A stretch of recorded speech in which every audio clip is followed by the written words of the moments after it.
Hi, this is the 5-Minute Bible Talk with Reverend Kathy. Previously, we talked about the different translations of the Bible, depending on what they had available to them, the Hebrew text or the Greek text, how they interpreted the Latin or the rewriting of the English.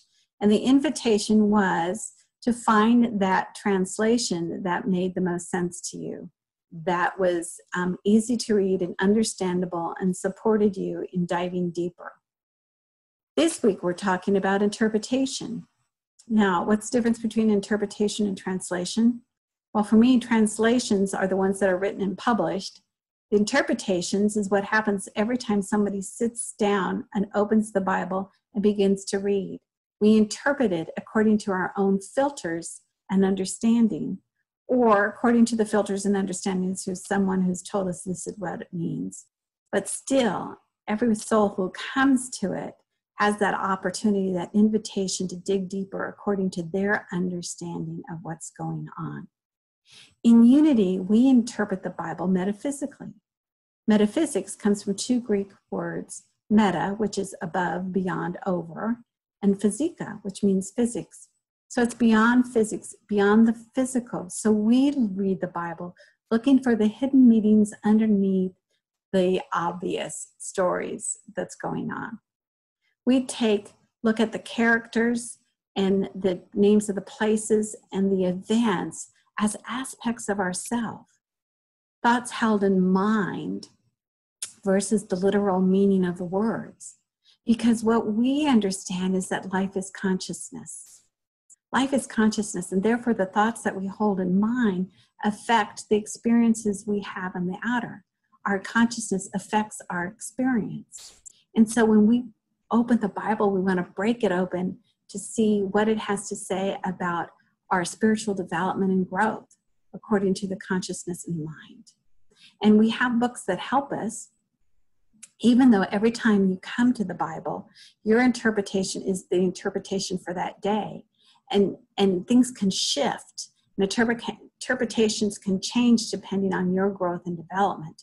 But we do have books that help us along the way. So let me share those with you real quick. Charles Fillmore, who's the co-founder of Unity, wrote two metaphysical dictionaries, really.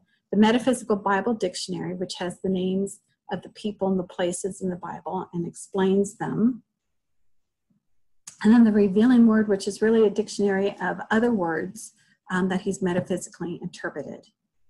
Elizabeth Sand Turner wrote three books interpreting the Bible, which is Let There Be Light, Your Hope of, Be Transformed by the Renewal of Your Mind and Your Hope of Glory.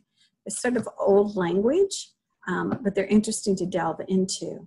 If you're wanting to know more about metaphysics itself, the book Heart-Centered Metaphysics, a deeper look at Unity teachings by Paul Hasselbeck, is a great book to learn more about consciousness and about the aspects of the mind and to learn more about our divinity and our spiritual growth and development as we readjust and realign ourselves with the truth of who we are.